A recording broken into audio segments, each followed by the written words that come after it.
Hello, everybody. Welcome back to the All UVCast channel, and we are actually becoming the All Azzurri channel today with Omar and Lewis joining me as we're going to talk all things Italia.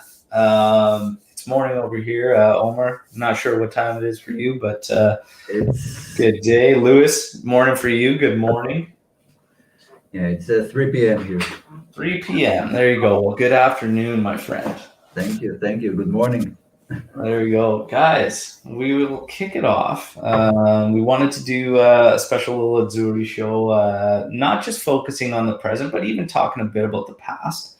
And of course, we got the match tomorrow against Bulgaria that'll be scrolling across the ticker here. And we just had the first match in quite some time against North Ireland, a 2-0 victory. And we saw some of the reactions coming out of there, and a lot of people, again, just a lot of frustrations with the squad. But I love watching this current Azzurri squad. And yeah, could they have done better? Absolutely. Foot was off the throttle in the second half and whatnot. But overall, we got to remember they haven't played for an extended period of time getting this group together because of all things, the circumstances and whatnot. But overall, I really like what I see out of this team, man. It seems very plug and play from what Mancini has created. That's what I like about it. Because he did have some guys in there, like North Ireland in this group is one of the tougher matches, them in Switzerland, right? Yeah. So the fact that he was able to do that and go in there with a couple of guys that we were probably thinking, oh, I don't know about that one, but it really didn't slow anything down in terms of creation and how they were able to play. This team continues to control matches. I really, really like it. What do you guys think about this team? Obviously, some errors here and there, and North Ireland got some chances. But again, we took the foot off the throttle in the second, but I was never really concerned, There was a couple opportunities there where I thought, oh, North Ireland could have buried, but we had our fair share that we could have finished as well. So what do you guys think about that match? I was, happy for the result. I wasn't a perfect Azzurri performance, but kind of like you said, one of the things that I like about this current Italian setup is that, Mancini has a style of playing, and no matter who he puts in there, they don't lose anything. You drop someone like Nico Barella because just came back from COVID. You put Pellegrini and Locatelli in there. Berardi starts on the wing. It's a different team than what normally plays. It didn't look like they missed the leg in the first half, but they took the off the gas in the second half. But I think that's natural for a March game. But in the first half, the way they set up, they kind of let the game play, be like very open. And that really helped because Northern Ireland's a team that's going to go into their shell and try and make you bat around and hit you on the counterattack. So this team, it's got a lot of different faces. It plays a certain style, and I'm just excited to see it every week because you never know who the new young player is going to be. When we were talking earlier about the Euro 2000 team or the World Cup 2002 team, this team is deep with young talent and experienced players. It's a really unique mix of players. Yeah, I agree. Omer, your thoughts on yesterday's match and even the project as a whole? The match was good. It was a controlled match. Like, aside from that Locatelli back pass, I didn't feel threatened for the majority of the game. And the team as a whole, I looked at the roster and it was like, I don't care who plays. Everyone is interesting. I'd like to see everyone play. Okay, so Barella, Verratti, Jorginho, I don't mind who starts in what position. I just want to see them all play. I don't think the team is quite yet ready enough to win a tournament, but all the leading players are like 23, 24, 22. So I'm actually more excited about the 2026 World Cup. I think the team, if they continue in this current path, will have a monstrous team in like 4 years' time. And it's in the US, so yes, you guys might enjoy it more than me. Yeah, but I hope for you. Back in 06, I was, I don't know, somewhere in school, and I watched almost all of the World Cup. I watched 61 games out of 64. all on TV. It was in Europe, so the hours Yeah. were kind of nice. So I hope it will be like that for you when Yeah. the World Cup comes to the US. Last time out, obviously, we lost to that budget penalty, but hope it will be better this time. But I'm really excited about it. And they just look great and hungry, and it's a good period after a really bad decade of Italian talents. Yeah, and that's the thing. And it's interesting. Omer feels they're not quite there yet already, but the thing is that how they're doing it is it's right because they could potentially be contenders all the time for many, many years to come if they're working this many young guys into the mix and just if you can have a core that big, if they can stay healthy, like we already have an incredible talent in Zaniolo who's had the misfortune of blowing both ACLs, right? But yeah, Anthony coming in saying the team could be good for the next 3 to 4 major tournaments. Absolutely. And Definitely. a big part of this too is the man himself, Mancini. He's done a phenomenal job in such a short period of time. It's actually crazy if you think about how quick that turnaround happened. I'm not so sure, like, even any of us would, like, I don't know. I knew there'd be work to do. And when he was talking about bringing in all these young guys, we were all for it and whatnot. But I don't think I expected like this turnaround that quick. Did you guys? No. Yeah.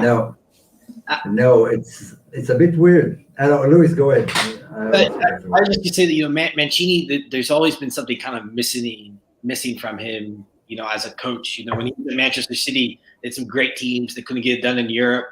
He had a couple weird stints after that. But, when he was hired, he kind of came in and he said, hey, we're going to bring in young players and we're going to change the way the national setup is. It's going to be more, the last one under Ventura was such a disaster and the players were revolting against the manager. And he was like, we're going to take all the good things of, big clubs, family mentality. We're going to ease these young players in. He calls up experienced players that, the last generation was a rough one, but he found the ones who experienced some of the lowest points of that last generation, missing the World Cup, but still had that hunger, right?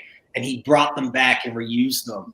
In addition to things that he was doing in training, when they first started, one of his first training sessions, he brought a speaker out to the field so the young players could play music, right?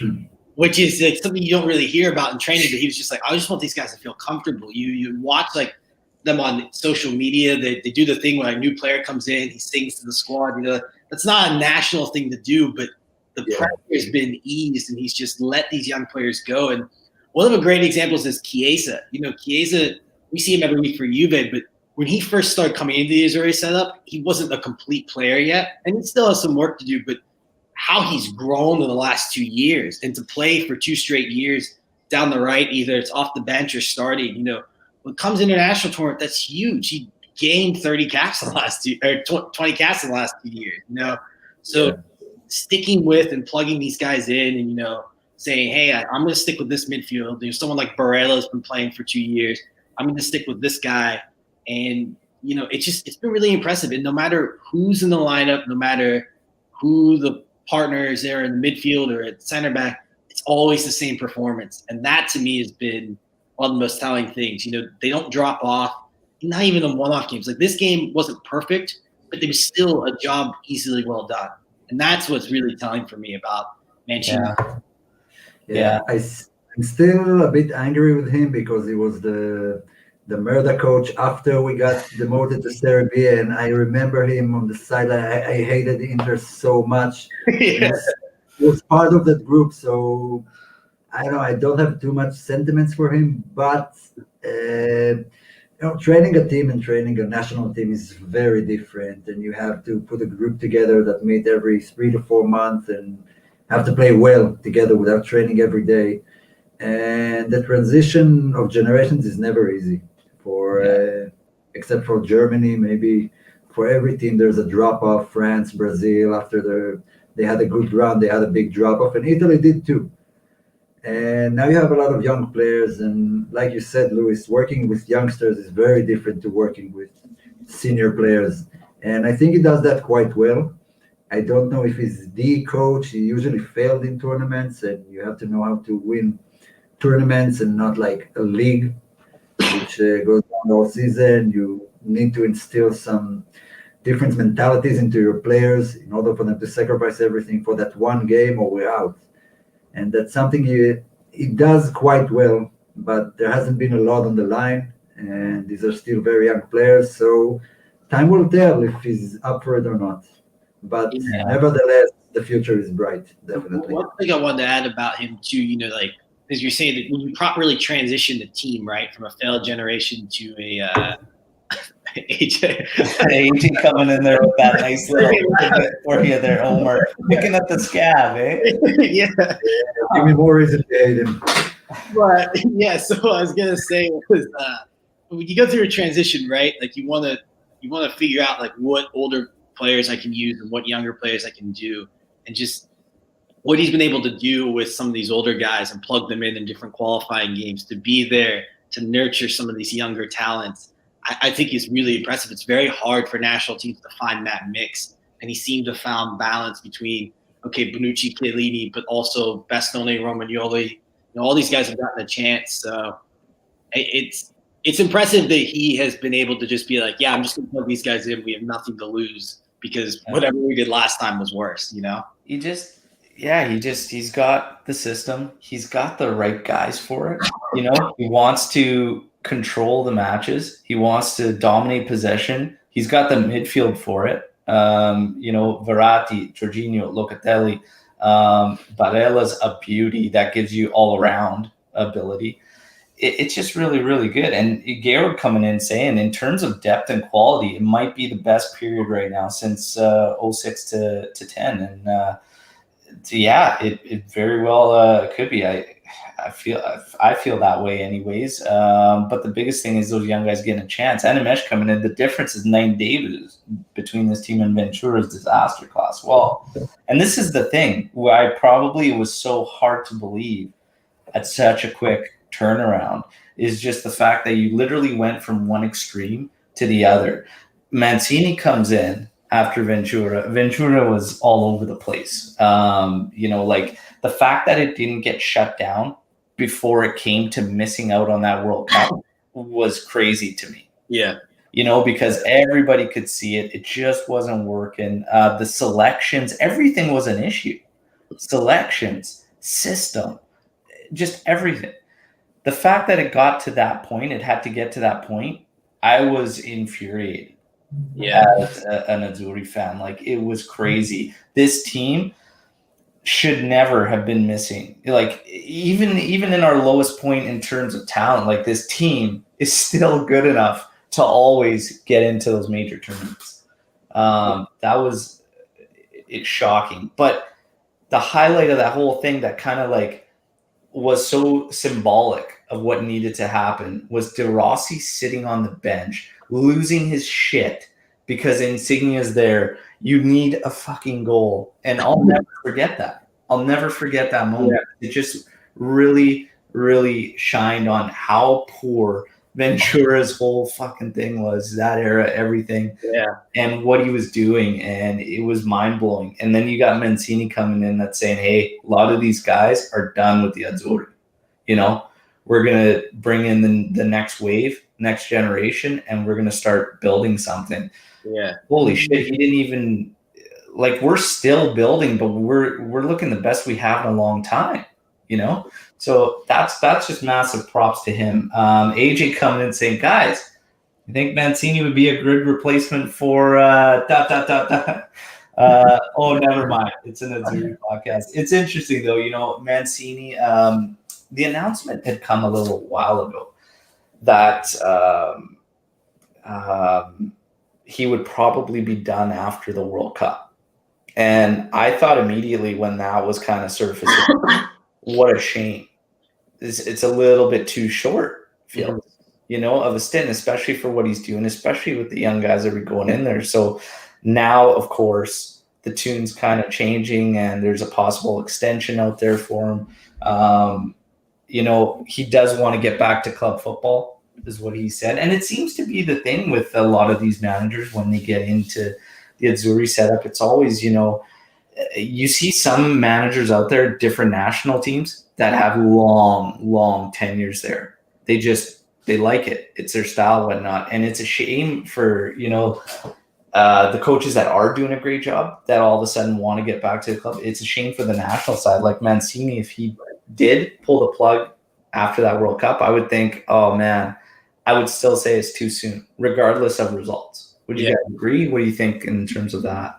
I would agree, especially because they're back to back. 2021, 2022. It feels like it's not enough. You feel like this is probably like a 6-year, 8-year project. We're rotating these young players in.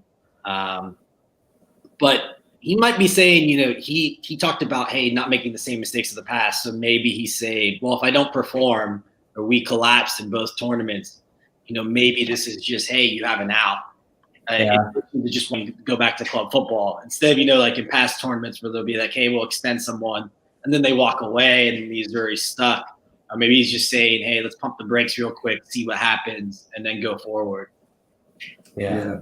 Well, the thing is with managers of national teams is it really depends on the character of the manager. Like Antonio Conte did pretty well with the same team that Ventura had this disaster class with, because if you don't have to see him every day and you meet him once every 3 months, then the relationship is a bit different. And players come with different, mentality to national games because they represent the country, and you can see it on the Italy squad, just, shouting the national anthem every time it's on before a game. And I don't know, Ventura was a mismatch from the off. Like, who did he train? Torino. He had a bad spell with Torino, and you really have to pick your guys, your managers for the national team. You have to be very specific to know what you want and what type of team you have or what you want to accomplish. And remember, we should have had a Euro back in the summer. It got canceled. That's why it might feel that Mancini has been there for a short period, because he didn't have any major tournament yet. He's just been participating in qualification matches. And I don't know, this United Nation shit that the thing that were forced to was there for that Euro too, to take place at that moment. The momentum was there. That team was. We're still riding the momentum. Crazy statistic during that match against North Ireland and Italy's home record in qualifiers. Insane. Undefeated. Absolutely insane. Even the goal difference was crazy. I don't remember, it was 30 plus something. Like more than 2-3 goals a game, something like that. The team looks great. Honestly, it's fun to watch. One last thing on Mancini, some of these guys like Lorenzo Insigne or Verratti, that they could never find a place in the national team. Coaches didn't know what to do with them. They weren't good enough. Jorginho, when the first thing he did was find spots for all those players and then just wrap young players around them, which I thought was, it's really impressive that he's kind of just been like, hey, we're going to find a place for this guy. Even someone like Immobile, he frustrates me, but he's top scorer Serie A. Hey, we're going to figure out how to get the best of this guy. And the options you have on the bench allow you to play in a lot of different styles. Like if you want your grinta, your ball winners, then you have Locatelli and you have Barella. But if you want to play out the back, then you can place Verratti there. You can place Jorginho there. You have a lot of options to play different styles in that 4-3-3 setup. And that's something that Italy didn't have for a very long time. You knew who was going to play and you knew how they were going to play, because there were no other options. And it's funny, while we were talking about Mancini there and Omer talking about, of course, him being the coach for Merida through that period there, where we were, in the banter there. But it's the only time acceptable for me when it comes I hate the guy. I still do, Materazzi. But in 2006, I cheered those goals big time. And the job he did and whatnot. And man, it still feels a little bit weird. This is the only Azzurri kit I own that does not have a Juve player on the back of it. Okay, but Who do you have? Who's on the back? Barella. Okay. Understandable. I'm a big fan of Understandable. Barella. Big fan Yeah. of he's very good. the only kit. Actually, that's a lie. De Rossi is the second. So those two. Yeah. De Rossi and Barella are the only two non-Juve Italia kits I have. I have a top shirt. De Rossi was a guy I would have killed to have as part of Juve. Yeah. Career. Georg coming in with that comment earlier that I put across. It's nice to see him in the Azzurri setup as well. That's great to see. De Rossi joined in young. Man, I still remember in 06. He was so young. He picked up that red. Picked up that red against Australia, right? I'm pretty sure it was Australia. Yeah, because we needed the PK. That's right. When he started the final, he missed all the games to the final, and then he played in the final. Steps up and takes a PK during like in the final. Yeah, he was there for a game, got suspended in the second game, missed all the games, and then showed up in the final. Amazing. Yeah. But he scored his penalty in the final. He scored. He was up to the task. Yeah. And in keeping in this coaching thing and the setup thing, the nice thing about Mancini is, they had a vision. Like the national team just had a vision too. It's like, this is the way we want to go. This is how we want to play. They got Mancini in. He was adamant about the setup. It never wavered whatsoever. It was just like, this is the setup. We got and the thing is, he had the right guys to do it. So it was never really a question. It's like you've got you guys. We've got good wingers. You've got good midfielders. Make it happen. The defense is good. We'll get into the players list and everything like that. So everything clicked. Everything worked. He wanted to control matches with possession. He wanted to create a lot of opportunities. He wants goals. It's working. It sounds very, very familiar. Just the execution from Juve's point of view and Italia's is just completely opposite, but sounds very, very familiar. Very, very familiar. Coaches, though, this is something we want to talk about. Coaches should, once Mancini does return to club football, which he wants to ultimately do, who do you guys see would be good following up on Mancini's tenure there? Look, there's only one guy for me who's proven throughout his career that he's a better tournament manager than league manager, and that's Ancelotti.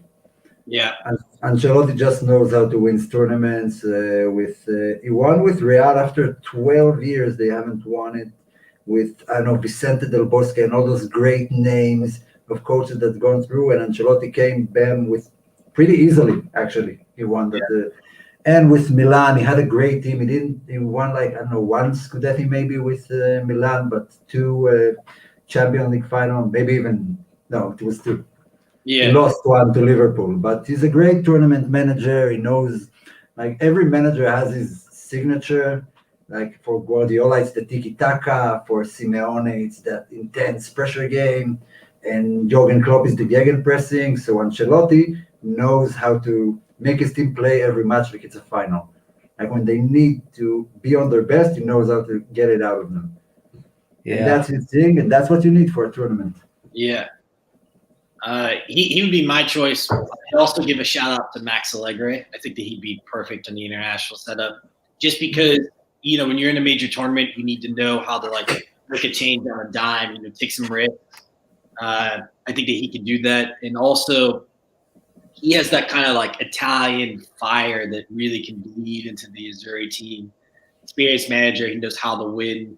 He's been to a couple cup finals, had some near misses. So I think that he'd be a good shout if someone like Ancelotti wouldn't ever take the job. Yeah. Those were the names floating around there with Mancini when the job became vacant after Ventura.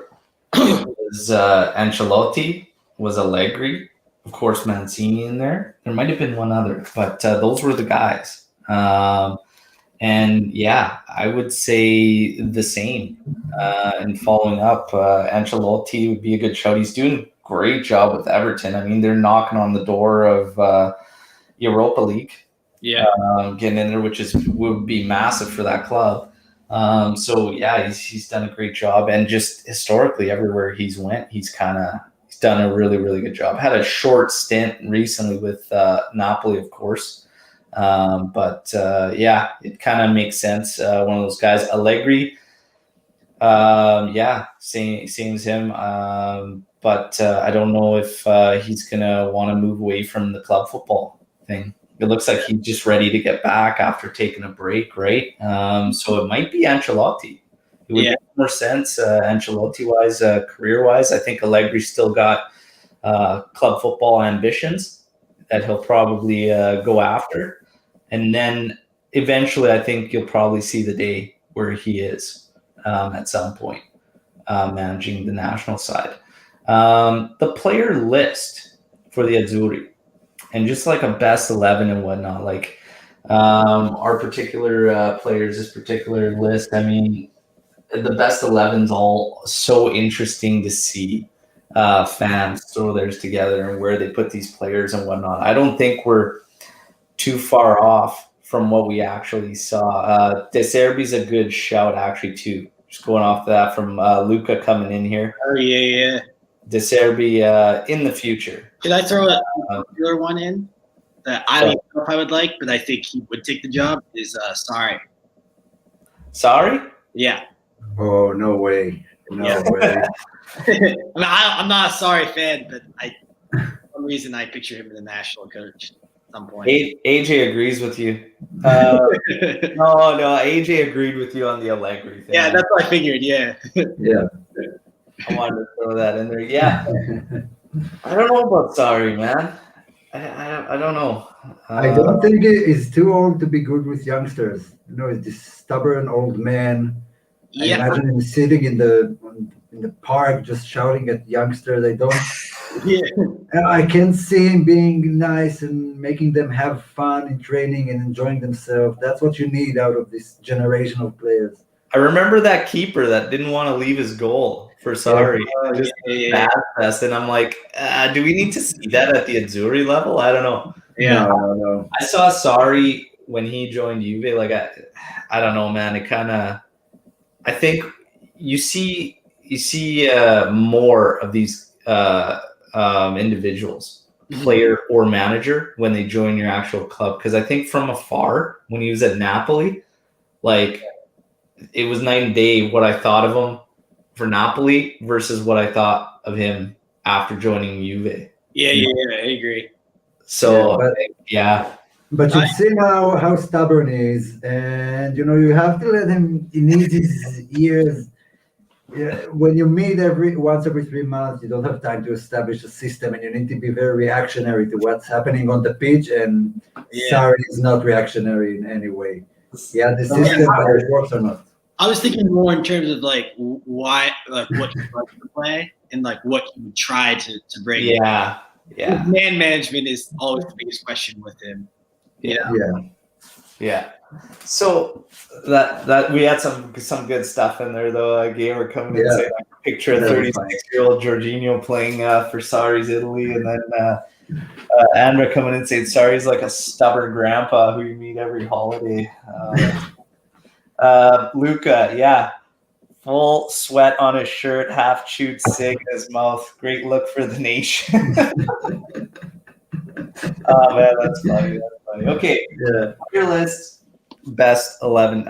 It's funny to me. The majority of the talk seems to be that the kind of older guard, and this really only affects this team at the back, because the rest of the way forward, mids and forwards, you're pretty much locked into the younger guys. That 9 role, Immobile, who's a bit older, seems to be the guy. Nobody's really taken control of that 9 spot. You know what I mean? It's still a really questionable spot. And then center back as well as fullbacks.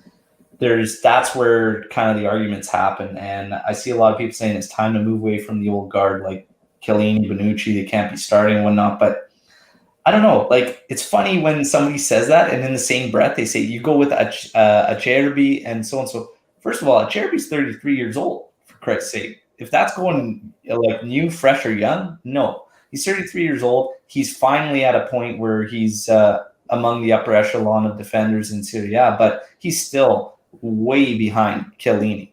Haven't played any tournament. Never played a tournament in his life. Azzurri. Yeah. Yeah. So he's still miles behind. Romagnoli, for me, has never taken the next step. You know, he's a good defender, but man, I don't have the trust. I don't have the trust there in Romagnoli. Yeah, and I know you have to say, hey, like, it's time to start going this way. I'm okay mixing 1 and 1. Like, say you break up Chiellini and Bonucci and you have like a Chiellini Romagnoli, you know, setup, and then you have like a Bonucci, a Azzurri or whatnot. But I can't do like a straight both guys, Bonucci and Chiellini, out. That's just my take on the center backs. What do you guys think, like, center in terms of center backs there? For me, I think I would play Bonucci and Bastoni. We haven't seen much of Bastoni in the Azzurri shirt, but watching him in Serie A this year, he's one of the top young Italian defenders, if not the best one this season. And I just think that, you know, the problem with Chiellini is he's not reliable. I mean, if you go down 15 minutes in, you have to sub him off, and you're already down the sub. You know, still a great defender when he's on, but you know you can't rely on that. Azzurri, you know, as he's gotten better as he's gotten older, but this year has not been a great showing for him. Now, Lazio not the best defensive team, but the last month or so, it's a little shaky, and I don't really have much faith in Romagnoli. So I'd probably go Bonucci, Bastoni if they can play together. Yeah. Bastoni, that's good show. I mean, even Mancini. I mean, as long as you mix them up, you just have to mix them up. You just can't go, we're going this way and that's it. Like, you still just have to balance it out a little bit, especially at center back, I feel, right? Yeah. Yeah, but Italy always mixed it up. Yeah. Always. You always had a line of, you know, these amazing defenders that you don't know who's going to start, whether it was Cannavaro, Nesta, Costacurta, Baresi, and Giuliano, and you always had to go with Materazzi. I don't know, anyone who's available. Yeah. And I still think you need someone older to, you know, marshal all these young players. Someone who's been around the block a bit and played in tournaments. So, like you said, Chiellini is not reliable. If he's fit, then it's definitely him, but I'm pretty sure he won't be fit. So Bonucci is the other option. And yeah, probably Bastoni. I think Romagnoli was a good center back for a struggling Milan, but when they're playing at the top, it kind of shows that he's not up to that level. He's not what they thought he's going to be. Like, he'd be great for Atalanta, but, you know, challenging for a Scudetto is very different. Yeah. So, yeah, Bonucci and Bastoni sounds nice. Yeah, absolutely. Gayer coming in here saying Tomori has been a better performer than Romagnoli this season. Yeah. Bastoni or Mancini to partner one of Leo and Giorgio. If Acerbi is a young guard, then put Quinta in the 9 role. Absolutely. That's spot on there, man. Spot on there. And here comes Anthony saying if Mancini's going to experiment with pairings at the back, these next two games are the time to do it. And the thing with Mancini is he's given us a good mix. What we've been able to see, right? While Zaniolo was available a couple times, you'd see him in two different roles, which was good to see, right? That's what I liked about Mancini, is he answers the questions. You know what I mean? Like, you watch some teams and Juve, you know, our club is notorious for this. You have a million questions and you're always looking for answers and you never get to find out.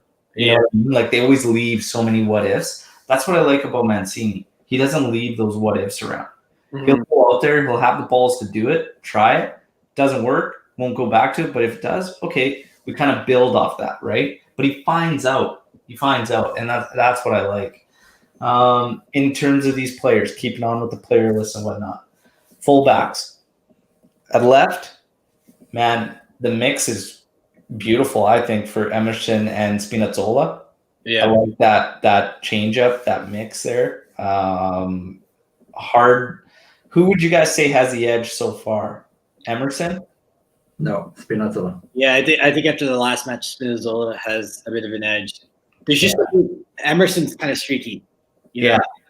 And that's the thing is, but the few times through like Mancini's era here, when Emerson was on though, it's like, it's incredible.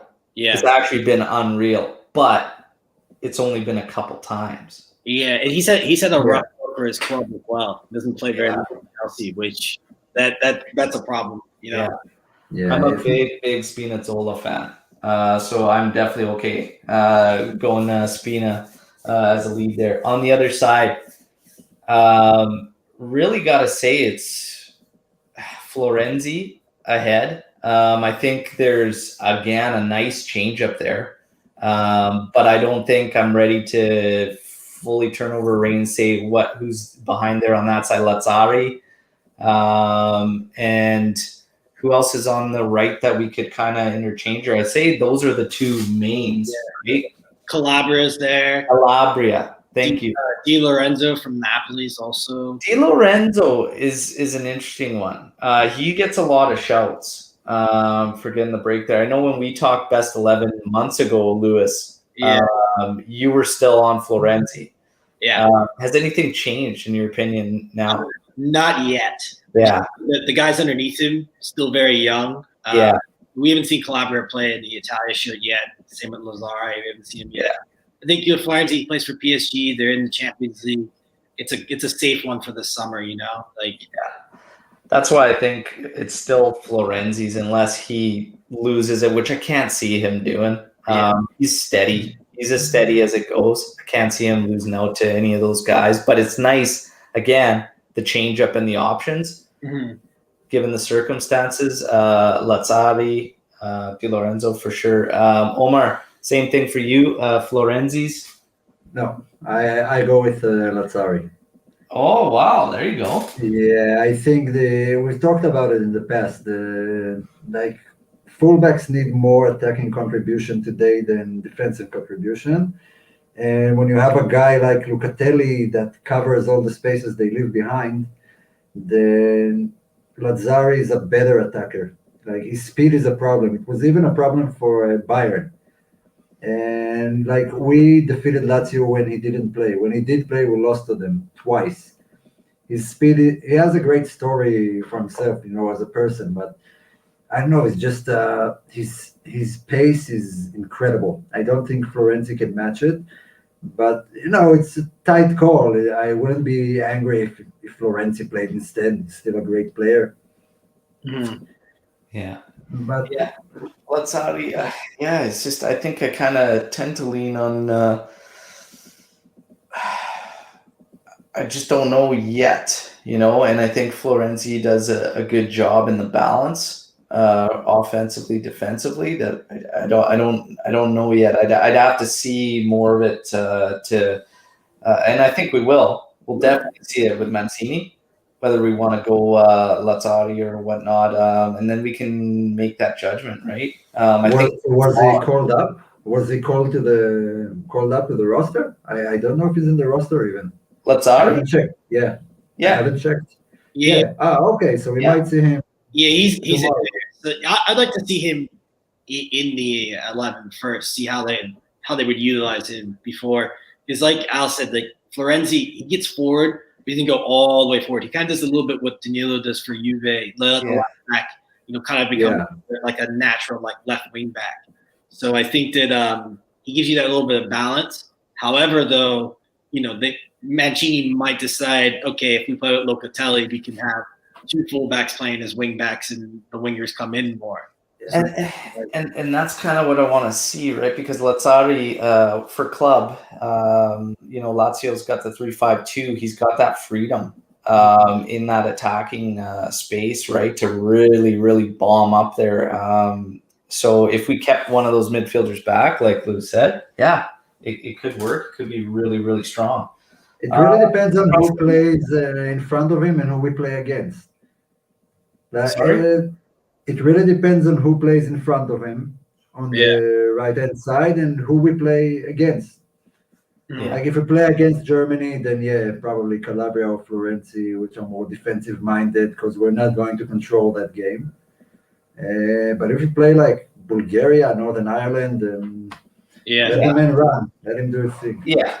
And that's what you got to do is you got to see, again, it gets back to answering questions, right? Finding out so that, when you can have confidence in what you do in those bigger matches, right? Midfield, across the middle. For much of it, the go-to, Verratti, Jorginho, and Barella. And honestly, is that still 1A? You look at Deli just finally getting a go. It was a rough go, and I know probably fitting because he's been the name, the link for Juve, that he has an off performance. Yeah. So all the talk. Yeah. But honestly, I don't think it's enough anyways to break that up, though. You got something good going and building with those other three. I think that's still the main. It's just it's nice to offer change-ups. Lorenzo Pellegrini put in a good performance. He has throughout the Mancini era. Lorenzo Pellegrini's been a guy I really like and what he brings in there. He even played further up through some of these matches. I think it was probably the Nations League ones. Yeah. You might know better. So Lorenzo Pellegrini is a good name in there, but the go-to I think is still those three guys, the first three. Yeah. Has anything changed there for you guys? No, that's my midfield. I think Jorginho does a lot to clean up for Barella and Verratti, and that's why he's not rid of him just yet. But over time, I think that Locatelli will make that role his own, but ease him into it. Yeah. Omer, any changes in the middle? No, for the time being, that's the pairing that should happen in the middle. But I think in the future, Locatelli will take that central spot and be the powerhouse in the midfield. Yeah, because Barella and Verratti are physical but pretty small guys. They don't win aerial balls much in the middle, so you need to have like a menacing presence over there. Yeah. And then let's get to the forwards. How do you guys shape up the forwards, the front three? I got Insigne, Immobile, Chiesa. And I don't really feel confident about Immobile as the 9. I just don't know what else you do. It seems that Mancini likes to play Kane on the wing. And Balotelli is not in good club form. Caputo has never really played for the national team, so I think for now you have to play with Immobile there. Good chemistry with the forwards. And I think Chiesa has a slight edge on Berardi, but it should be known that Berardi 5 really good games in a row, so there might be some competition there. Yeah. Omer, how do you round up the forwards? Look, if I was before what Luis said, I was going with Belotti, but I might have to agree. Immobile is the safer choice. Definitely Chiesa, and if available, then Zaniolo, hands down. Yeah. But it probably won't be, so the other option, I don't know. I don't like Insigne for the national side. I don't know. It just doesn't perform for Italy. I kind of feel the same. It's weird. Like he's a good player, and he's got all the tools. He's good, but it just I don't know. It hasn't translated properly. But I still think on that left side, I don't know if I'd put anybody else because if I look at Chiesa, strong on the right, Berardi, devastating from the right, but a streaky player. Berardi's in the mix for sure. That's a nice change up between Chiesa and Berardi. Moise Kean can even fill in at a right winger. He could fill in as a 9. He could fill anywhere across the top, really. But that's what he would be, is filler, right?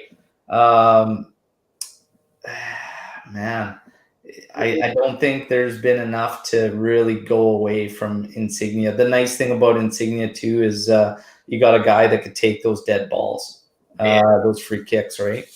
He's been a little bit better under Mancini. It's not where it should be for a player of his age and his experience in the national team. However, I think this is his last shot at a major starting role in the tournament. Yeah. Also too, in fairness to him and players like Verratti, they never really put him in anywhere. Yeah. Disaster. So yeah, the tournament, I would like to see it in a major tournament and see what he can offer. And if it's not much, there's young talent that will replace it. I just don't think Zaniolo will make it to the tournament. So that's Well, I think it was already stated for these tournaments coming up, the Euros, then those Nations League. I don't think he won't be part of it. Is what I heard, anyways. But that's unfortunate. So I think we're kind of Insigne, Immobile, because nobody's been able to really take that. And I mean, it's a toss-up, Belotti and Immobile, to be honest. But I'd let him go. Insigne, Immobile, and Chiesa round out the front there.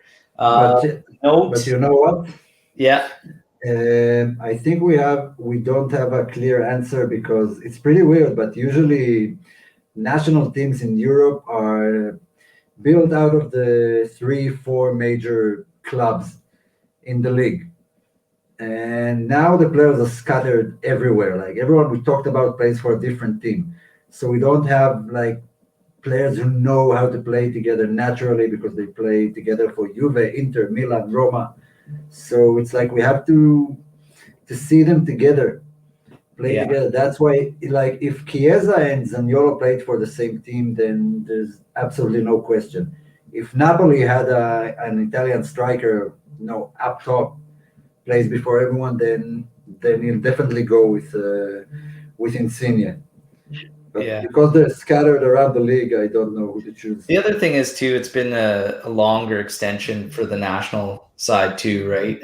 So it just that's why I would have more leeway than a lot of what the fans were saying in reactions to that match against North Ireland. Anthony saying Immobile and Insigne had their best game for the Azzurri in some time, so views may be skewed, and that's very much possible. But again, in terms of what you've seen otherwise, Belotti, I thought the last time out would have been the time to solidify himself, because we were still, that was the main spot that everybody was looking. Who's going to take control out of the spot between he and Immobile? And the truth is neither one of them has.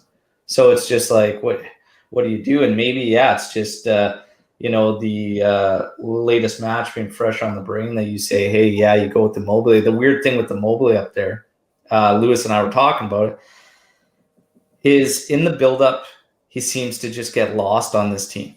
He only really looks good on counter situations where it looks like he fits in.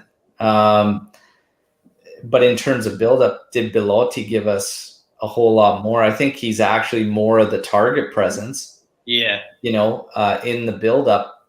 So, but Belotti, if given more time, might be the guy.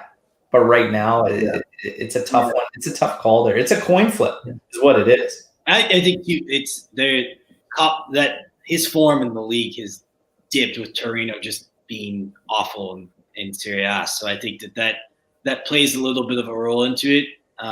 Not too much, but you got to keep that in the back of your mind. I also think too, like this tournament's kind of a last hurrah for some of these guys. Okay, like wait a minute, I have to offer someone else. How do you feel about Moise Kean? Well, I talked about Moise Kean, and he could slot across any of the three spots across the forwards there. But do you give him the reins as a 9? I don't know. I think I'd start giving him because we need a young cohesive unit for the 2026 World Cup. Like Immobile probably won't play in the next World Cup, and I don't know. Belotti he might go down to Serie B with Torino. Yeah. The Italy national team can have a striker that plays for Serie B. Yeah. And so Kean looks like the future up front right now.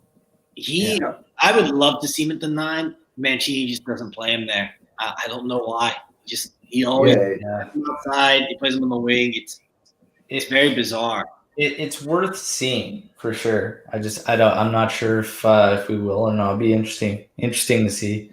Worth noting, Chiellini, Berardi, and Caputo have left the squad and returned back. Chiellini, again, this is just a frustrating thing. Obviously, having complications. Berardi and Caputo, I didn't get the details on that. Lewis, did you get any details on Berardi and Caputo? No, they said they left the squad. They didn't release anything yet about Berardi and Caputo, but I assume it's got to be an injury, right? Berardi just played really well. It'd be surprising for them not to stay up. Yeah, so maybe some knocks there. We'll see. Let's get to some fun stuff. Obviously, the Azzurri playing, and then talks going around. This one question: who's the best defender of all time? This was just a random tweet by, I think, at Twitter Sports. So random, but the tweet comes out, and then you see the players, everybody naming all these players, and then it sparks a little conversation that I saw from Monica there, posting that she puts Chiellini above Cannavaro. And this was an interesting one to hear everyone's take. And we were talking about it in the group too. And if you're talking national side, it's like Chiellini doesn't even get a sniff of Cannavaro. Not even close. If you're talking national team. If you're talking overall career, Chiellini gets a sniff, but he's still, I think he's close. He's probably in a tier the lower end of the same tier as Cannavaro, but maybe one below. But I don't think you can do that. The more I think about this, I think Chiellini's close. He was underrated for most of his career, but shit, man, I don't know. I've got funny feelings about Cannavaro too, because I always thought he was a good defender, but I think his peak was such a short period of time, right? Of course, during that peak was insane. World Cup, Ballon d'Or, all this. But it was a short peak. So longevity goes to Chiellini, but in their peak, both guys in their peak, I think I'd probably take Cannavaro, man. And that's me. So you guys, let's get you guys weighing in on this. Yeah, in their peak, I think the Cannavaro's peak it's hard to top. I think Chiellini probably a better club career. He's played a lot longer. But at his peak, what he did in 06, especially that game against Germany, win the Ballon d'Or, which is so notoriously difficult for defenders to do. I don't think you can top that, especially the performance of that in the World Cup with everything that went on for Italy, and that short little period of his career. I can't see Chiellini topping that. Yeah, Omer. Yeah. I don't know if you remember, but in 2008, when Italy played, Austria and Switzerland in the Euros, Chiellini injured Cannavaro in training a bit before the World Cup, and he was the one who filled in for him. And there was another World Cup, the Euros, and that was a pretty good, shift of generations. There you go, Cannavaro. You can't play anymore. It's my turn. And Chiellini, I know he had a really bad luck of playing with a really bad Italian side. In Cannavaro's peak, also Gattuso was at his peak. Totti, Del Piero, Pirlo. He had so many good players around him. Nesta was his partner. I mean, come on. And Chiellini had just bad luck of a bad Italy team, but he played for a lot longer at the top level. He was always a bright spot, even in Juve's dark days. He was always talked about as a good defender who had shitty partnerships. And so, I don't know, it's a tough pick. When was Cannavaro good? He was good always for the national side, always. He was up to standards. National side, it's not even close. Chiellini has hasn't been National able side. to, and obviously, like AJ even put in his comment there. I mean, Cannavaro benefited from a golden era for the Azzurri, but the thing is that Cannavaro also was able to cement himself and make a name himself, and not just fade amongst Nesta, Maldini, all these guys, right? Yeah, he was the leader. He was the captain. When you think of that generation, he's the first player that comes to mind. When you think about that. Yeah, he was the captain. He was the leader of this so amazing group. He was the older guy. I don't know. He was 32 when the World Cup was played in 06. But at club level, he was amazing for Parma. Then he was okay for Napoli. He was bad for Inter. Like we talked about it yesterday, we gave them Fabian Carini, our second goalkeeper, to murder to get Cannavaro. I mean, what a steal! It's the steal of the century. Yeah. But I remember a lot of talks about him. Like in '96, Italy had about 4 defenders injured, and they were playing England, and everyone was so scared. Like, who is going to stop Alan Shearer? It was an immense striker back then. And Cannavaro was like the 4th or 5th choice, and he had to play because everyone was injured, and Shearer didn't get a sniff of the ball in that game. Yeah. Cannavaro, as a youngster, completely locked him out of the game. So you can see from the off, he had that Azzurri mentality. The nation was everything for him, more than the club. Yeah. Cannavaro also, Nesta never got to put in a tournament shift, really. Yeah. So Cannavaro was always kind of there for a decade, with the national side cement himself. But yeah, as far as clubs go, that's why I feel funny about Cannavaro, because he was part of a very strong Parma side, and he shunned through and whatnot. But yeah, club-wise, he had his ups and downs, but was still always good. That 06 tournament, though, I think cemented so much for so many. It was literally arguably one of the best individual performances ever put together. Yeah. Like, that tournament was ridiculous. The fact that he did it next to Materazzi there, too, incredible. Yeah. But you had one and the other, right? Like, Materazzi was that antagonist, right? Like that son of a bitch, as Omer likes to put it. And he had the freedom to do that. And Cannavaro just cleaned up the rest, right? But at their peaks, both guys going against the best top forwards, I have more confidence in Cannavaro at his peak than Chiellini at his peak. Because Chiellini has at times struggled against those bests. Yeah. Chiellini too, I mean, we obviously not to the tier that Nesta and some of those other guys were, but being able to join the national team and have your best success when you play next to Bonucci and Barzali, who you play with every week, that helps a lot, But I think this conversation would be very different if Italy didn't get smashed at the Euros by Spain. Yeah. I don't know. They're just two ends of the spectrum. Their abilities are like, they're a completely different type of defender. Mm-hmm. Cannavaro was wise. He was a smart player who knew how to position himself in front of much taller strikers. He knew how to cut off attacks before they form into anything. He knew how to use. He had really quick feet. Like, you can't dribble past him because he was as quick. He had the agility of a striker. And Chiellini was the other end of that spectrum. He's a big physical guy. No one gets to a ball before him because he's stronger and he pushes you and he has those elbows. He is a smart player, not as much as Cannavaro was. But that's a credit to Cannavaro, actually, because he didn't have the odds on his favor and he still managed to be one of the top Italian defenders ever. Oh, yeah. Aerial battles, like, the guy's not tall whatsoever. And, like, he's just the athleticism. Like, in 06, I couldn't believe it, man. That guy didn't lose. I don't think he lost an aerial battle. Yeah. Unbelievable, man. And the Ballon d'Or thing, so like Louis speaking to if that Spain Euro goes differently, right? Would Chiellini ever still put together a Ballon d'Or season? To get that, Italy let in 2 goals that entire tournament. One was a penalty and one was an own goal. It helps that Buffon obviously plays a part in that, but that starts with your back line.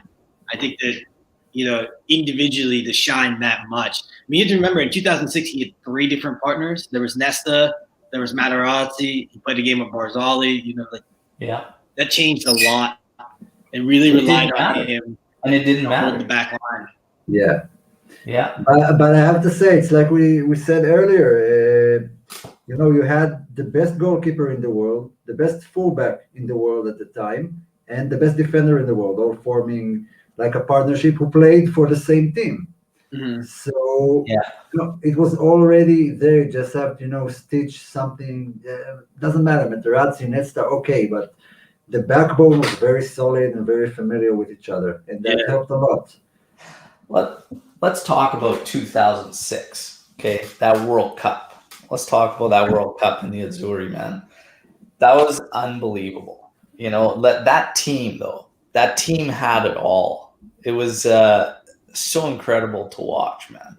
You go through the roster, too, like middle of the park, you got Pirlo, there's your controller. You got Camoranesi, who's like the perfect blend of grit, technical ability, and just everything, and just the vision, sense, everything. You have Gattuso, who would kill you for the ball, literally, and you'd have to get ready to battle. Everybody that looked across the pitch at that tournament and saw Gattuso was like, holy fuck. The guy was on one. At the back, solid. You had Grosso playing out of his mind for whatever reason on the left side at a fullback. And then you had Zambrotta, who could kill you on whatever side he's playing with. Just as strong with his right foot, his left foot. Luca Toni did a lot of work, didn't get repaid, or rewarded for it as he should have, but he was big, that target guy. Dotti played his part. Del Piero came off the bench, played his. You had Simone Perotta as a change-up in the middle that was 120% goal at all times. Talked about the guys that could fill in. When Nesta went down, Materazzi came. Barzagli played a part. You had a young De Rossi getting involved in the mix. The team was a solid blend. You had Gilardino, Totti, Del Piero was still on that team. Inzaghi was part of the team. Yaquinta, you're right. Yaquinta. Yeah. That team, though, it's the perfect, classic Italian style where the fullbacks would fly up the flanks, and they had 2 playmakers. It'd be Totti in one line, Pirlo closer, deeper, and then all the guys in the middle made sure that they did all the work so those 2 players could create. And you had a plethora of target men that showed up in different games, and they got a different goal from someone every game. It's not like they relied on one player. I mean, they got goals from everywhere in that tournament. Yeah, you know what's the stats about that? They had 13 goals, 11 different scorers. You know who are the 2 guys who scored a double? Yeah, it's Tony and Materazzi. Yeah, exactly. Yeah. So go ahead, Omer. No, go ahead. Luca comes in here saying 06, easily the most talented World Cup ever. So many generational players in one tournament. I don't think it is easily the most talented. It's tough. It's tough, but we're gonna talk about another Italia side. But first, I want to know where you guys were when Italy won that World Cup and what was taking place. Omer, where were you when Italy won the World Cup in 2006? Okay. I was at home. I was, 16 or I don't know. Yeah, I was 16. And I was at home with a lot of friends. I have 2 friends who are major Italy fans. So, but everyone came along, like they watched the Germany match in my house, and it was so great that I told everyone, you have to come. You have to come. We're going to win this World Cup. And that's what was the beauty about this tournament. Being a Juve fan, how many tournaments have you seen where your team has played from the first moment and went all the way? Yeah. '96, and it was the first time, and no one counted Italy. Yeah. No one thought Italy could win that tournament.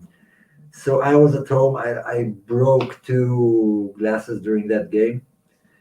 Just from jumping out of my seat and knocking the table around, so some glasses flew to the floor. And I know that's what I remember. After that, I got drunk, and a few days later, a war started.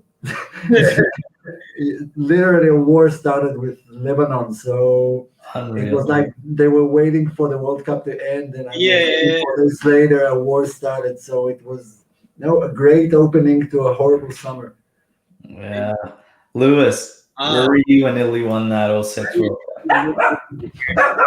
Oh, our mascot's here. It's actually the other mascot, but the fiance came back, so I'm mute. I'm still with you. Hey.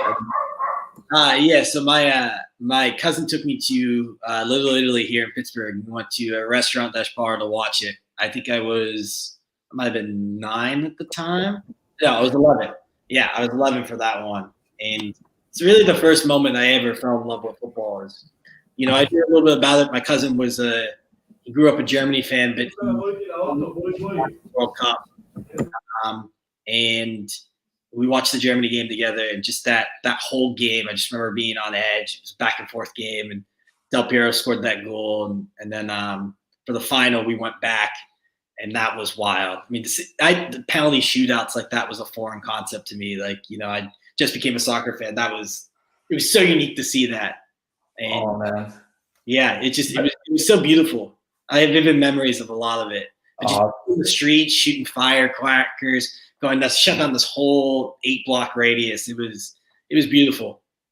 That tournament was incredible. I mean, I got together for all the matches with my dad and a bunch of family friends, some of my friends, some of his friends, and because that was the thing was club football here in this small town in Canada where I'm from, it doesn't get that kind of reaction, only from the diehards. But a lot of it's Premier League, so I don't get that with Juve. My dad and I don't get that for you. When it comes to national teams, it's different. That generates the interest of everybody around here, whether they're football fans or not. They get into the national tournament. So the World Cup's going. We're always having people for games. The semifinal against Germany, I'm unable to get it off of work. Okay. And I was pissed. So I'm trying to work here. I'm making whatever excuse I could at the time. I was very young at the time, much younger than I am now.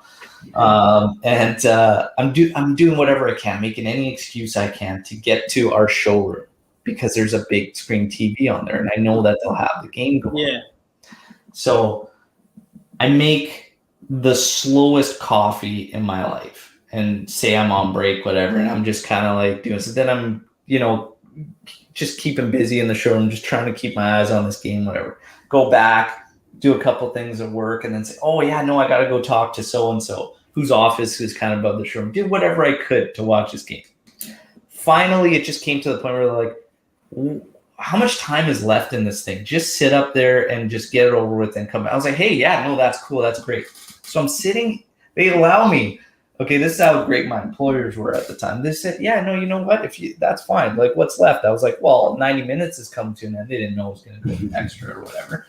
And then I'm literally sitting there. Some of the customers started to get into it, whatever, and they start watching it next to me and stuff. And we're sitting there, we're having coffees, and we're watching this game. And then all of a sudden, the goal. Okay, Pirlo, no look, Grosso buries it. I lose it.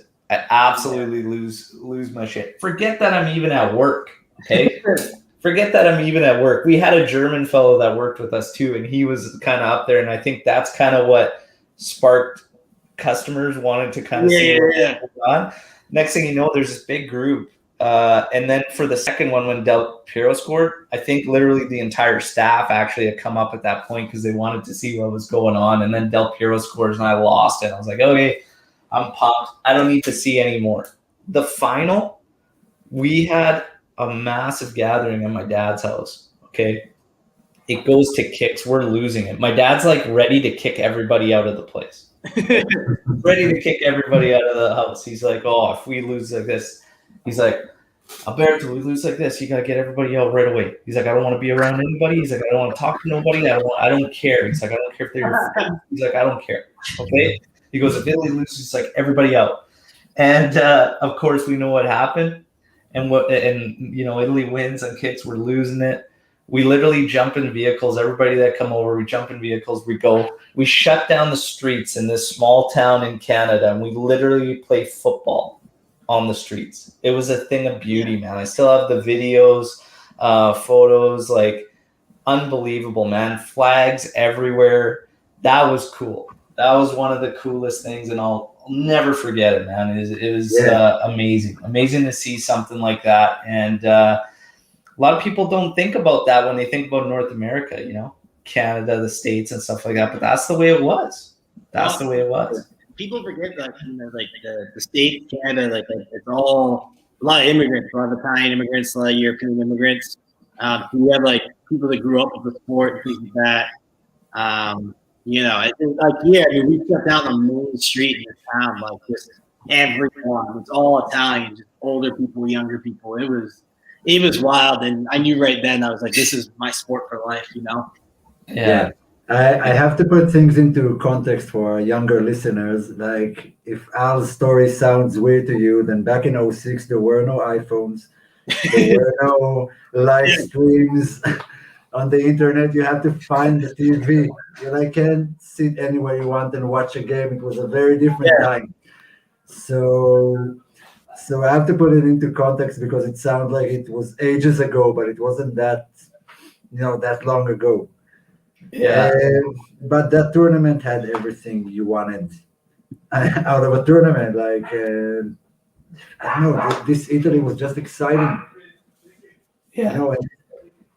The Germany match was bigger than the France match. It was. That Germany match was insane. Anthony saying that game was worth getting fired over. Yeah.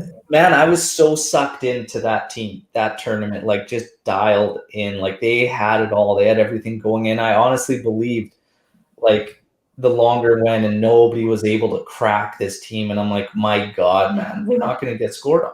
Like, we just won't get scored on unless it's our own error. You talked about it. 2 goals the entire tournament. A PK from Zidane and own goal from Zaccardo.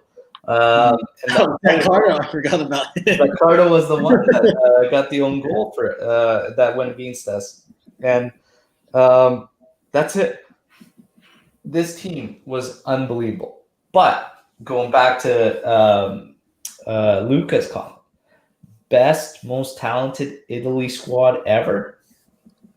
I got to go probably 2002 as the best, most talented. 2000, 2002 are super tight.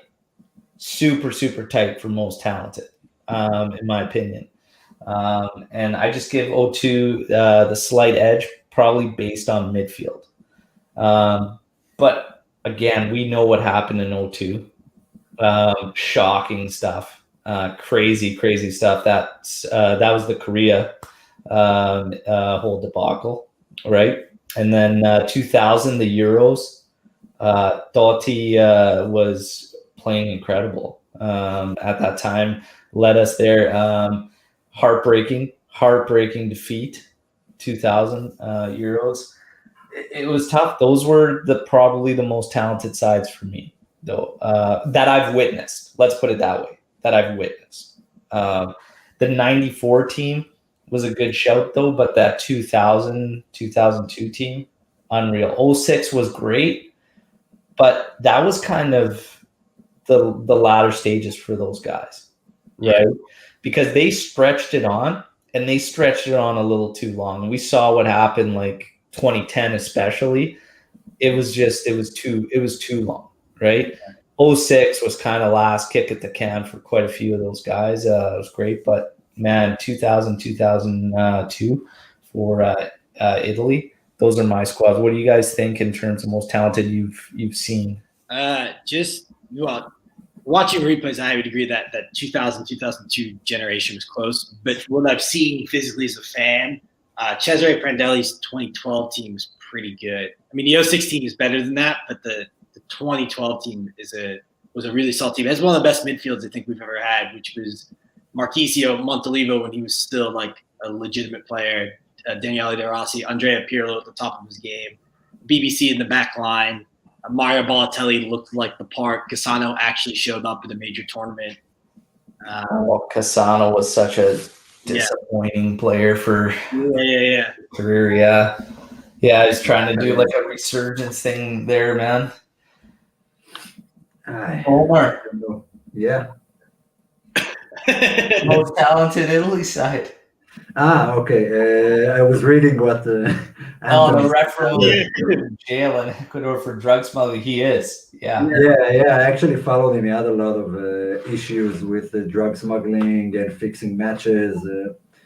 But that's the deal with referees. They never get punished for what they do or what they're about to do. They just get punished for other crimes, non-football related. The greatest team. Most talented side you've witnessed. Is it that 06 World Cup team? No, because they were a lot of great individuals. They weren't a great team. Like individual brilliance won us that tournament, and Marcello Lippi being able to make it all work together. I think the 98 World Cup, they finished third place. They only lost out to Brazil, if I remember correctly. And then they've won against Turkey in the third, fourth place. It was a massive team. It was mostly Juve-based, actually, but it was a massive team. I don't know. Maybe I'll go with Lewis. The 2012 team was massive. Yeah, I didn't remember it being that good, but it was a massive team. Like we, again, kicked Germany out, which were the clear favorites. 2012 probably. As a team. Yeah. Right. They should have put about 10 past England, but we couldn't finish in that game, if you remember correctly. So let's give the listeners some refreshing here on the squad. So the 98 team, Buffon, Pagliuca, Toldo were your three keepers. Defense, Bergomi, Cannavaro, Costacurta, Maldini, Nesta, Pesotto. Shit. Midfielder, Albertini, Dino Baggio, Sandro Coy, Luigi Di Biagio, Di Livio, Di Matteo, Moriero, Torricelli. Forwards, Roberto Baggio, Enrico Chiesa, Del Piero, Inzaghi, and Vieri. It's a solid forward line, Okay. So let's go to the 2002 side. 2002 side was Abbiati, Buffon, and Toldo. Defense, Cannavaro, Coco, Uliano, Maldini, Matarazzi, Nesta, Panucci, Zambrotta. Midfielders, Di Biagio, Di Livio, Doni, Gattuso, Tomasi, Zanetti. And then forwards, Del Piero, Del Vecchio, Inzaghi, Montella, Totti, and Vieri. Okay, can you go through the 2004 team? The one that got kicked out with the Sweden finishing. You want 2004? Yeah. That's what made 06 great, because 2004 was the worst performance. Yeah, I'll give you the 2004 squad. Buffon, Peruzzi, Toldo, Cannavaro, Favalli, Ferrari, Matarazzi, Nesta, Odo, Panucci, Zambrotta. Midfield, Camoranese, Fiore, Gattuso, Perotta, Pirlo, Zanetti. Forward, Cassano, Corradi, Del Piero, Di Vaio, Totti, and Vieri. Wow. Yeah, they had a disaster in the 04 year, right? That's a disaster for that club, man. That's a good roster. Yeah. Well, the final was Greece versus Portugal, and Greece won. Yeah. That's right. Yeah. It was one of the worst years of European football in general. Porto against Monaco in the Champions League final. Yeah. Which Porto won. Only Milan was the only big team that made it to the semifinals that year. It was a horrible year for football. So the 2012 side, You guys are thrown into the mix here. Buffon, De Santis, Sirigu. Balzaretti, Barzagli, Bonucci, Chiellini, Maggio, Ogbonna. Midfielder, Abate, De Rossi, Marchisio, Montalivo, Nocerino, Pirlo, Mota. And then forwards, Balotelli, Borini, Cassano, Di Natale, Diamanti, Giaccherini, and Giovinco. That's a weird team. That is a weird team. That team did well, but I can't put them as most talented. Okay, when you hear it with hindsight, it's a really weird team. At the time, some of those guys, like, Yeah. I was gonna wait until we go through the rosters because I was like, most talented. They did No, well. no. They did Most well. I talented. didn't see anything pre 2006, so I can't really. Yeah.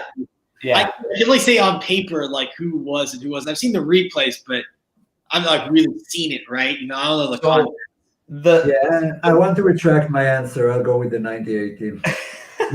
Yeah, I mean, mine is the 2016. So. Yeah. So the 1994 tournament killed me. The loss in the final to Brazil, incredible match. Everybody, holds in their mind, and this what bugs me too is, people that loosely follow the sport that will remember Baggio for missing that free kick, and I was like, oh, whatever. That Italy side doesn't get a sniff of that final if it weren't for Roberto Baggio.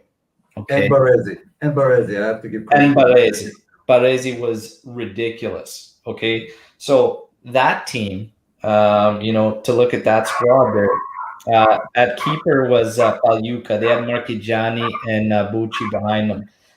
In defense, Apolloni, Baresi, Benarivo, Costa Curta, Maldini, Minotti, Musi, Tassotti. Midfield, Albertini, Dino Baggio, Nicola Berti, Antonio Conte, Donadoni, Evani. Forwards, Roberto Baggio, Casaraghi, Daniel Massaro, Giuseppe Signori, and Gianfranco Zola. That was a great side. But I still wouldn't put them as most talented.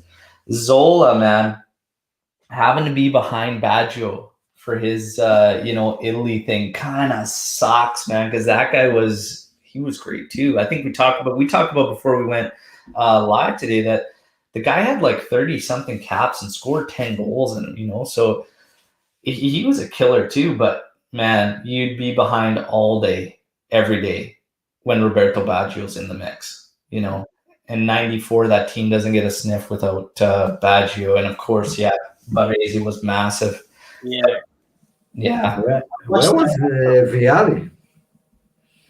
Vialli? Yeah, I'm missing Vialli here. Not in 94. Not on the squad. No, okay, 98. Well, No. I remember Ravanelli. I don't remember Vialli playing. Yeah, no, not on 94. I haven't pulled up 90, or we had 98, didn't I? Didn't I pull up 98 for you? Yeah. Okay, so Euro 96. So probably Euro 96. That makes more sense. I can pull it up. You want to take a quick peek, but let's talk about players who didn't meet expectations for you on the national side. We're going to just kind of wrap things up here on guys that you thought would, kind of do more and never got a chance or didn't for whatever reason. And maybe we can finish up on this new team, and maybe there's some guys that you think need to be getting more of a chance than they have. So let's kick that off here. I will dig up the 96 roster though for you, Omer. So for players that meet expectations, I think there's three really big ones for me. Mario Balotelli being number one, so strong at the Euro, so strong that year for his club. Just never. I mean, he up until the World Cup, he was on pace to break every scoring record like Italy had. Like he was that good at the start of his career. He just never got around it. Cassano's a big one, I think, for a lot of fans. Yeah, and he would show up every couple of Euros, but like was never in the right headspace. And an underrated player who injuries dismantled his career is the Italian-American Giuseppe Rossi. He had a good show in a Confederations Cup, disappeared for a little while, popped up in Euro qualifying, had a great chemistry with Cassano. Him and Cassano ran all over Spain in a friendly, back when Spain was like unbeatable. It was like the first loss they had in like 4 years. So yeah, those are my three. Yeah. Omer. Three Luca players. wasted no time, by the way, in saying Immobile. Yeah, he's kind of right. Yeah. Hard to disagree. Let's go one from each area of the field. So attack, definitely Balotelli. In defense, no, let's go midfield. I think Montolivo never really lived up to what he was Yeah. supposed to be, what he was hyped up to be at least. Defense, I don't know, man. Perhaps I don't know. I don't remember Birindelli, Pesotto ever being significant for the national side, which is disappointing. Ferrara, maybe. It's a tough question. Yeah, Ciro Ferrara didn't get as many caps as you would probably expect, but again, the defenders was always tough. Like that's a tough goal. Yeah, yeah. The competition is tough, definitely. Yeah. Midfielder, you could throw Aquilani in there as well. Aquilani, career-wise, really. Yeah. AJ, maybe an unpopular answer, but I don't think Del Piero was that good for the national team. So that's an interesting one. I would say he was better than Totti translated to the Italian side, to be honest, because where the two guys were at and what they produced and what they did, like Totti really, it wasn't enough for the hype of him. Del Piero gave you a bit more, 91 caps, 27 goals, decent. Yeah, but I kind of agree with him because if we're talking major moments. tournaments, he probably could have done a bit more in some major tournaments. He struggled in a couple of them.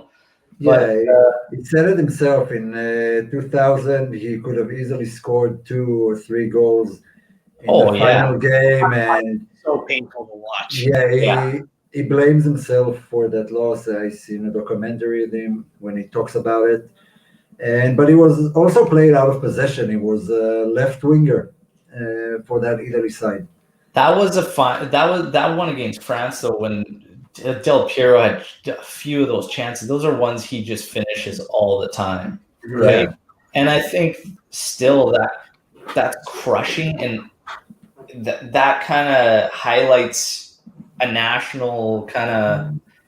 It kind of skews maybe almost your vision of him nationally, but overall it was pretty good. It was decent, but that match, that one killed. He absolutely has to finish there on those, right? So that one hurts. But overall, I think out of the two guys that were both kind of those guys during that era, Totti and Del Piero, I think Totti was probably below Del Piero in terms of what he did nationally and what was expected. I'll go with Gilardino. Gilardino disappointed for the national team period. Giardino, yeah.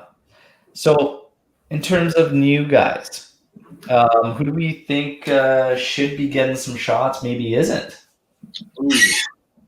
Castrovilli is one I'd like to see in the midfield. There's so many people down there. There's not enough room for him yet. But over time, I'd like to see him play a little bit more. On the front line,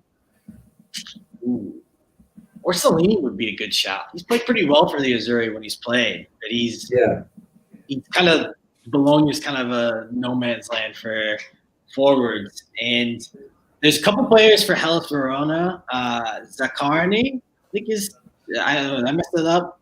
You know what I'm talking about? He's a forward. And then Lovato, who plays. Lovato. Yeah, who I like a lot. I would like to see come into the fold a little bit. So there's some players that, are kind of on the outside looking in that I'd like to see in the next couple of years. Omer. Yeah, I tend to agree with Castrovilli, but I don't know. Sometimes we see good players playing for shitty teams, and that kind of tips the scales not in their favor. Same goes for Tonali. We were all hot on him last season, and we wanted to see him get invited to the Euros, but eventually Brescia got demoted to Serie B, and no, he's not doing that great for Milan. So I'm careful with these young players who play for crappy teams. It's easy being a good player when everyone around you look like shit. True. Yeah, that's the thing with the Fiorentina this season. Yeah. Just a bad team. Really good. The under 21s was Rovella. Speaking of Juve players, so that might be an interesting watch for the next couple 2 to 3 years. Yeah. And the question's out there: bargaining chip, or is there a future? Right. So it'll be interesting to follow that guy. Yeah, Castrovilli. It's tough though. Right? Because I took that in the opposite direction, Omer, when it came to Chiesa, because I was always defending Chiesa and saying, get him off that shit team and watch him actually produce and do well on a strong side if you see the traits and abilities. So it can also be the other way, right? Because everybody was throwing the stats and Chiesa's poor form for Fiorentina and whatnot. That team is just dog shit. Yeah. And I mean, fuck, we lost to them 3-0. But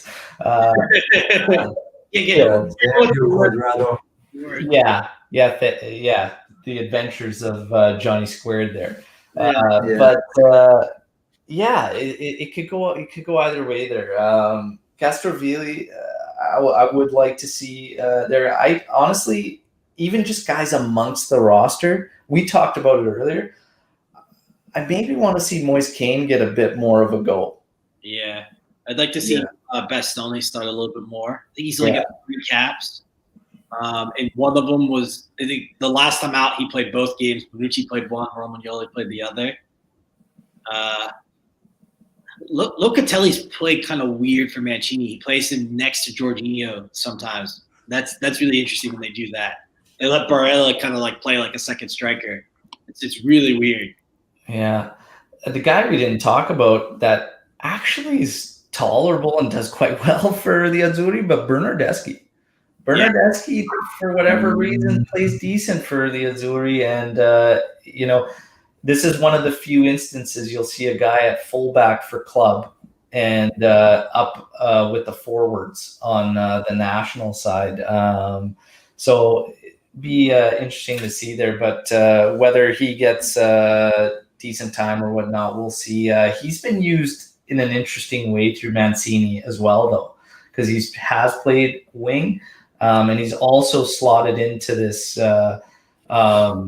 trequartista role at times where they'll eliminate one winger and he'll just kind of roam centrally. But he does quite well for Mancini. So interesting. But those are all good notes. We've got the match, of course, tomorrow, Bulgaria versus Italia.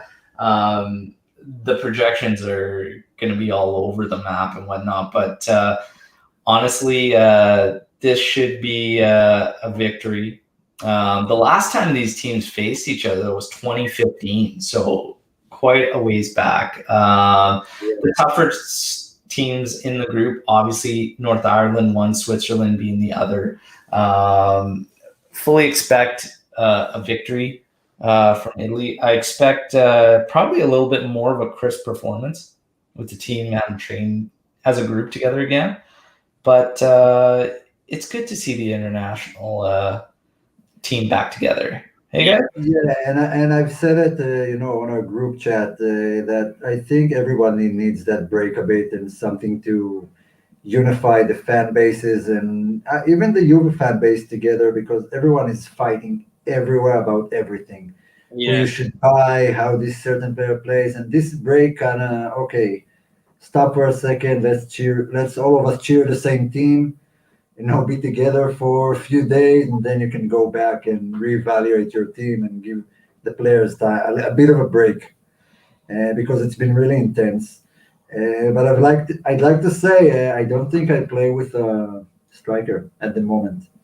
I'll choose one of these attackers to be a false 9, probably Zaniolo, Yeah. But they're all performing better than the attackers right now.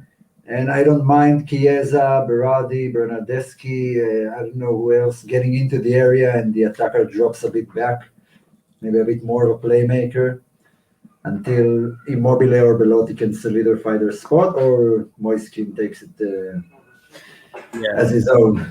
I'm curious to see how we line up. I assume the midfield will go back to relatively normal. I think we'll probably see Locatelli, Verratti, and Barella again. But I'll be curious to see how he does the back line. If we'll see Spinazzola this time, or if we'll see a different right back because the game is 3 days apart. If we'll see any changes to the front three. Immobile will probably start again, but like who's going to play on the wing? Chiesa probably wing. Not trying to cut you off, but just so you can speak to it, Lewis, the projection I've seen so far, and there are different variations, but this is the one that seems to, by law of average, be the most consistent, is Sirigu in goal, Di Lorenzo, Bastoni, Mancini, and Spinazzola across the back. Okay. In the middle of the park, Barella, Pellegrini, and Sensi.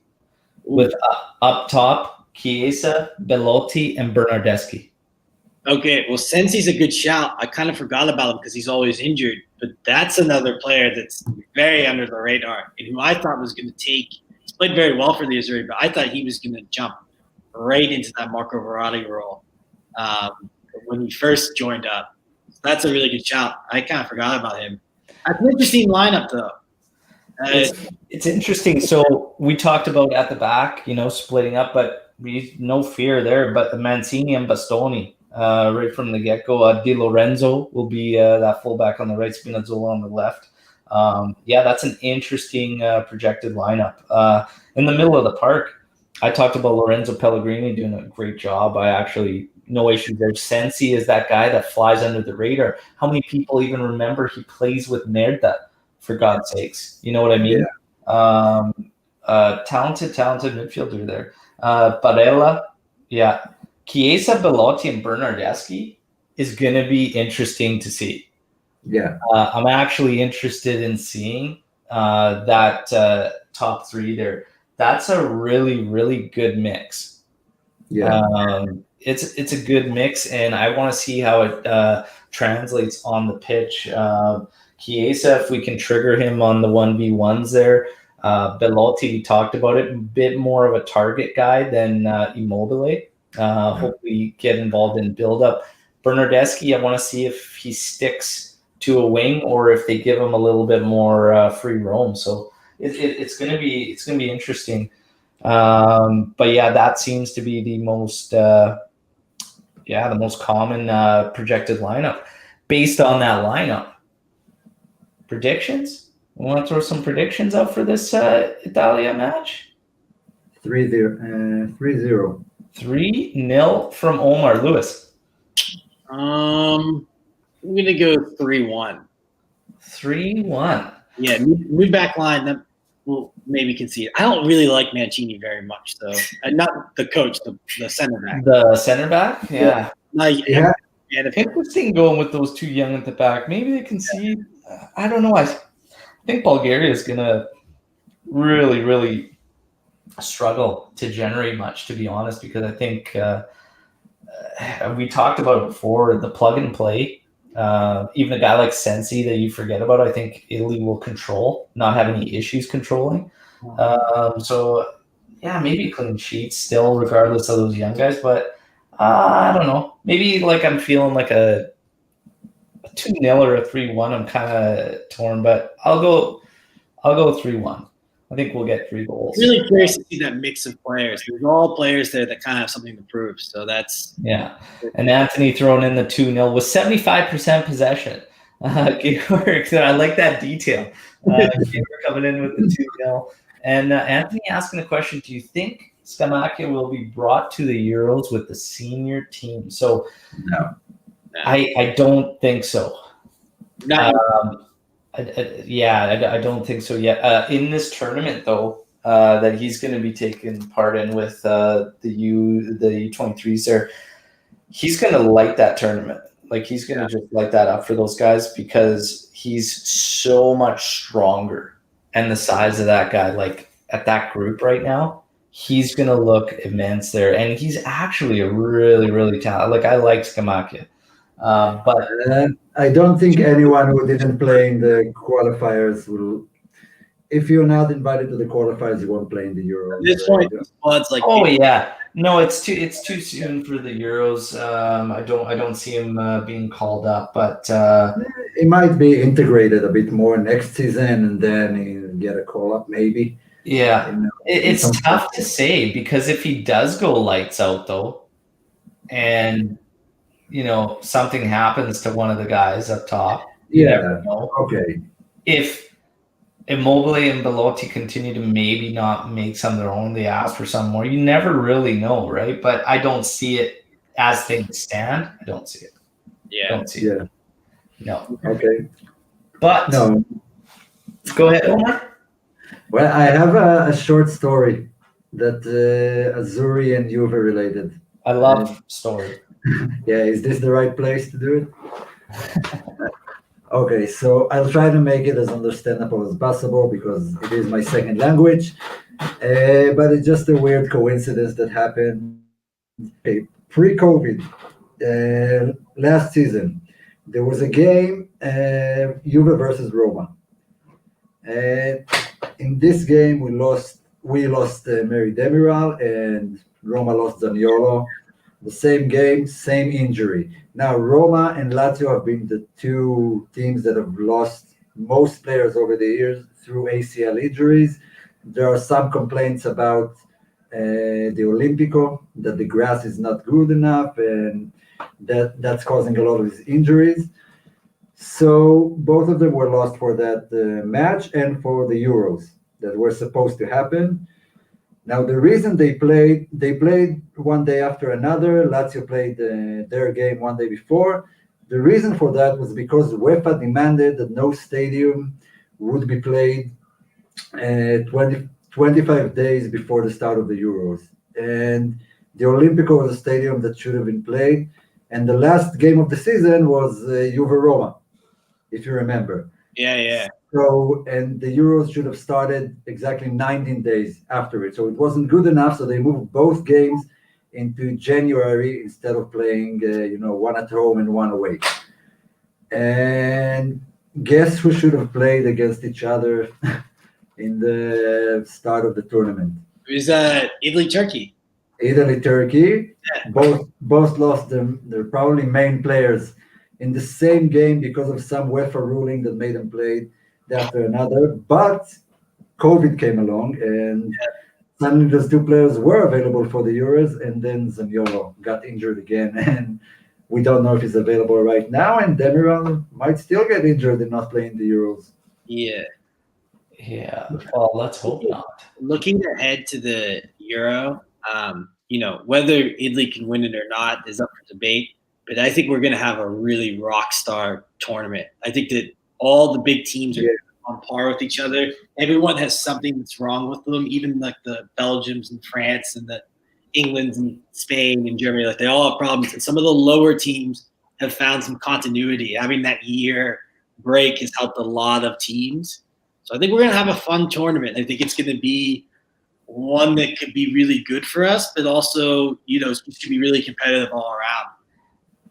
For a while there, you always felt this feeling around Italy matching up against certain nations and being like, oh man,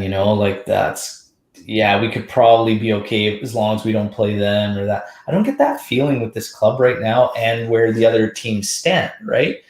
I literally think this team has the potential and can beat any other nation out there right now as things sit.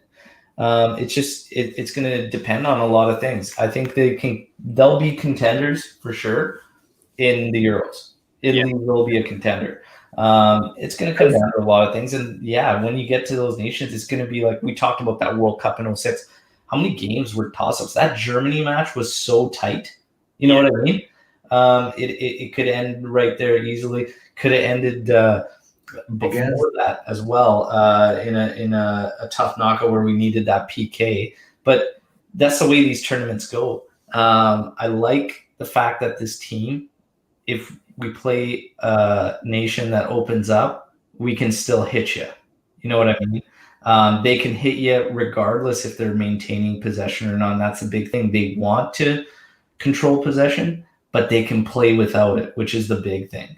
You know what I mean? That's the biggest thing, is that there's a good blend, there's a good mix. Mancini's kind of got all angles covered. But yeah, they just it's been quite a nice turnaround.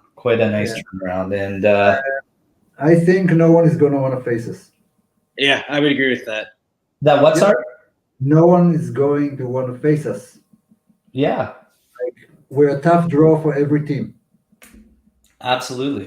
And with the U.S., there's a sense of fearlessness because they haven't experienced that international, pain. And there's a lot of need to prove something, which helps Italy go into that tournament, is that there's hunger, desire, ruthlessness that, you need to win big tournaments. And I think that is something that will be like a 12th man for us going forward,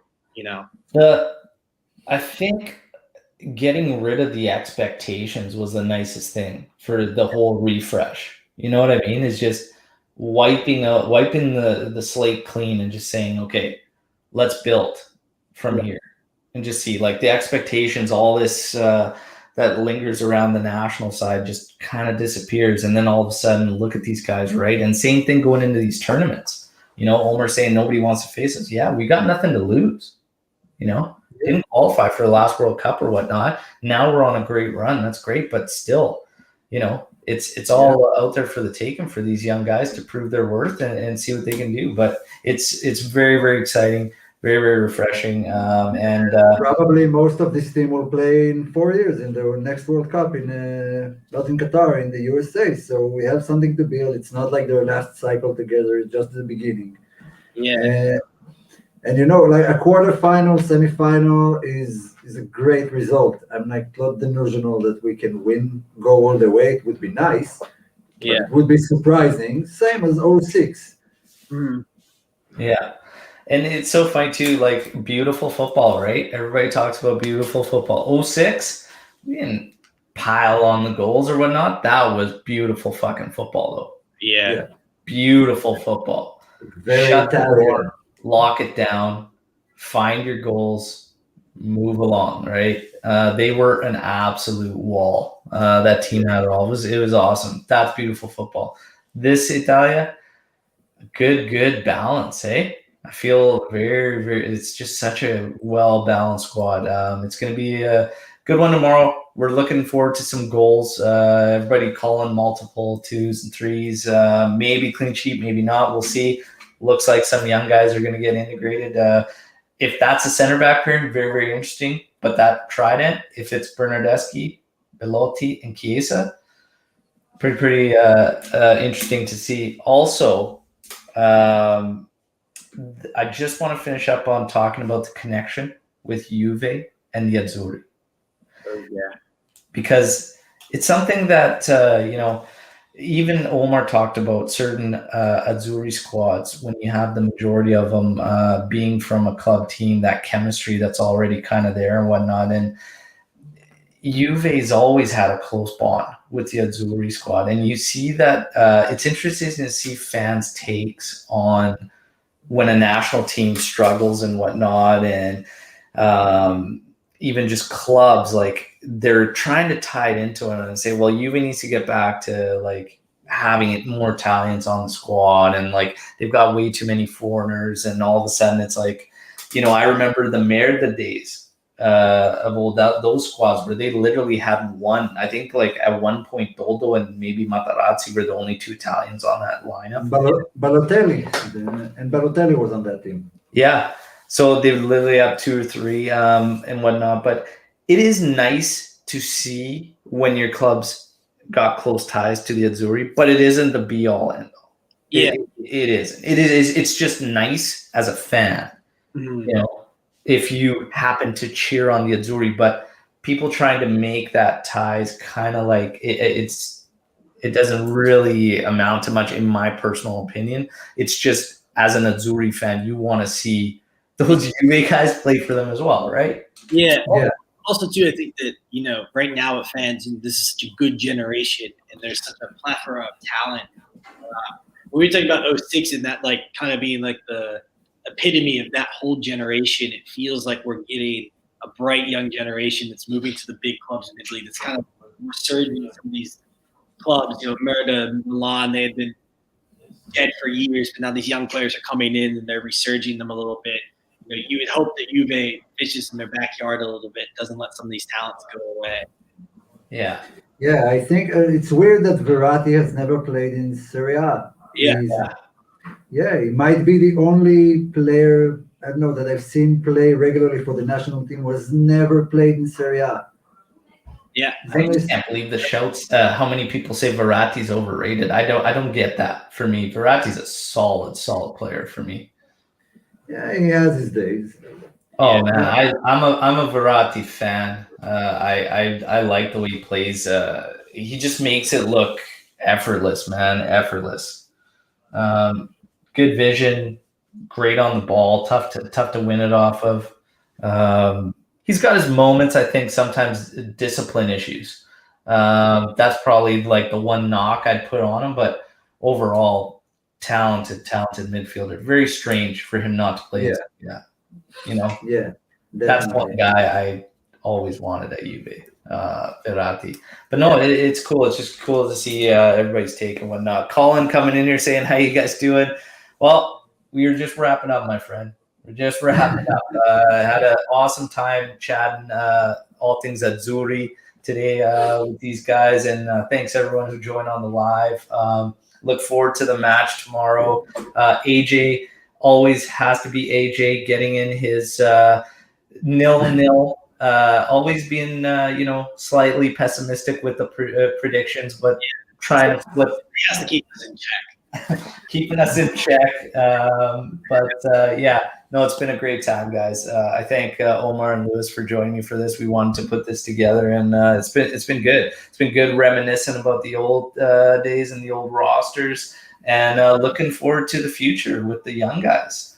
Got off to a good start in qualifiers against North Ireland, and look to build that tomorrow against Bulgaria. So enjoy the match. And the next time you'll see me, we'll be talking about Juve. And take it easy with the rumors that are going out there right now. It's international break. Everybody's kind of getting at each other. Hit the nail on the head there. Just take it easy. This international break came at the right time. Focus on the Azzurri. Focus on the Italian side. Last, and certainly not least, Striped Hearts Apparel. Today is the big launch on some merch for the Azzurri, celebrating certain players and just the squad. So there's some cool stuff getting dropped today. Make sure you check it out. Anthony, starting the countdown. 14 wins to the trophy. All right. There you go. And we'll finish on that note. Thanks, everybody, again for joining. Forza Azzurri, and ciao.